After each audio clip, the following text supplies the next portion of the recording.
Welcome to another edition of Buffalo's Healthy Community Show. I'm Phil Haberstroh, Executive Director of the Wellness Institute, and your host.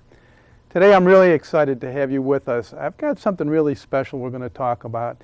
You know, we've, on the show in the last several years, we've mentioned to you the idea of being physically active on a regular basis, and I know that's a challenge for some people.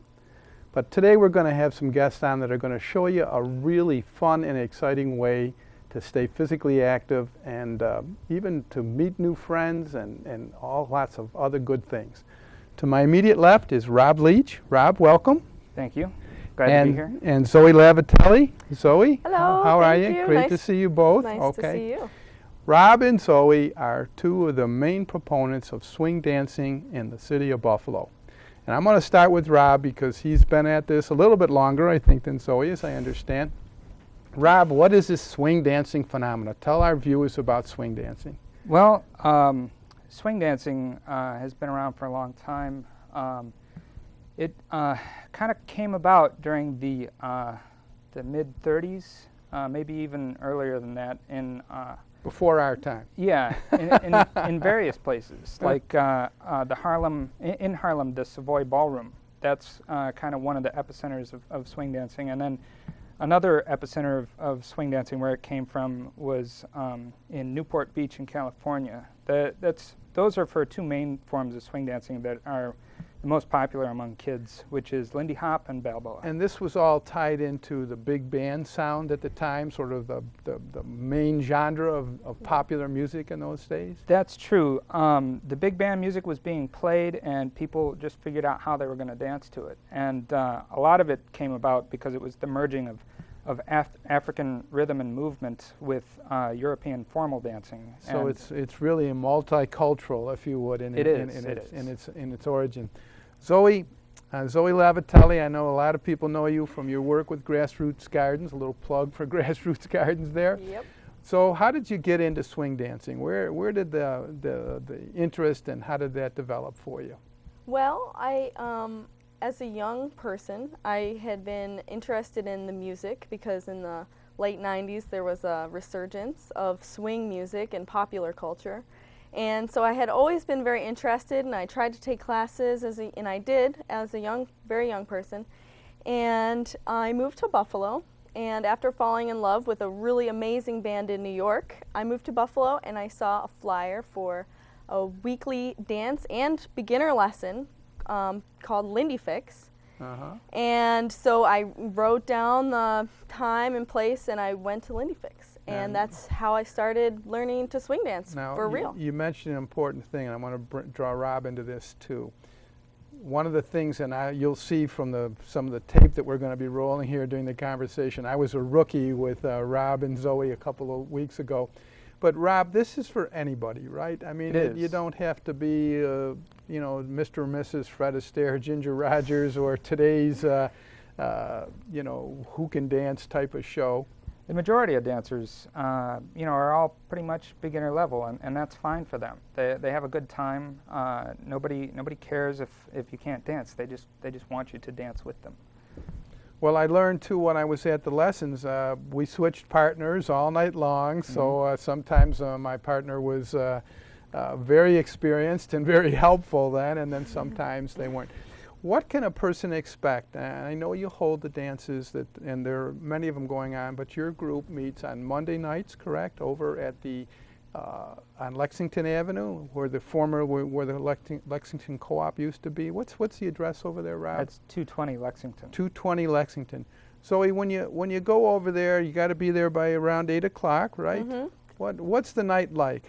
Share that with the viewers a little bit, what they can expect. Well, there's a beginner lesson for a half an hour, and it often goes over a little bit, which is really nice because it's very inexpensive for a half an hour lesson, you know, with good instruction.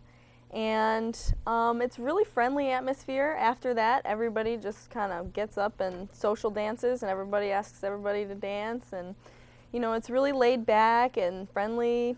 Yeah. Well, now we've talked about a couple dimensions here that I think are real important and bear repeating, that beginners are welcome.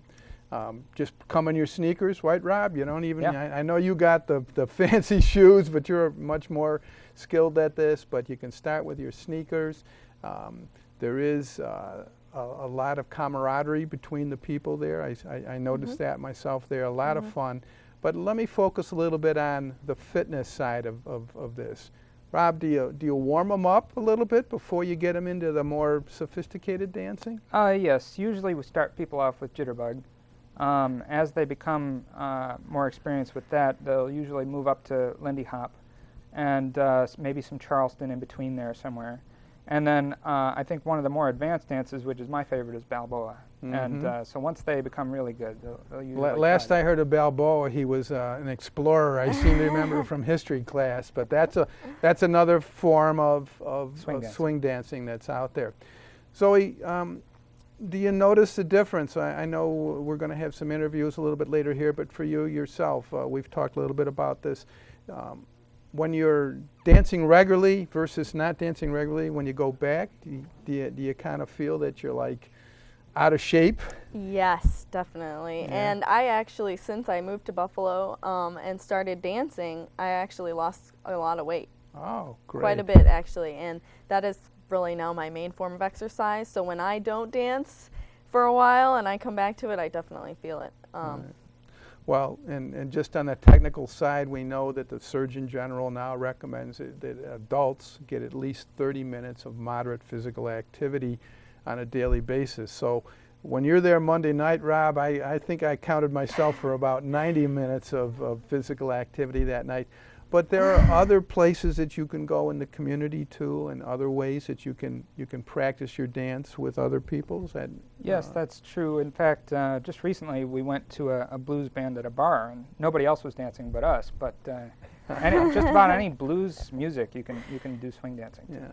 And there are other groups in the community that people can get involved with? Yeah, there's the UB Swing Dance Club, and there's some other groups that are doing some swing dancing. A few of the other dancers in our group have started their own weekly dances from time to time. They come and go kind of with the school semesters. So Monday nights on Lexington Avenue, 220 Lexington Avenue, that's a great place to go. It's housed in the yoga center that I think there. Shakti Yoga. Shakti Yoga that's there. But once you get into the group, it sounds like you learn about Zoe, everybody else who's doing it and other places that you can go, so that if you want to get a couple nights of more practice in. Oh, yeah. And there's also a big West Coast swing scene in Buffalo.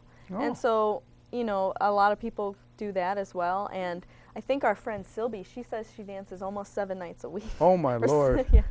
She really, so if you want to do it almost every night, it's definitely possible. Yeah.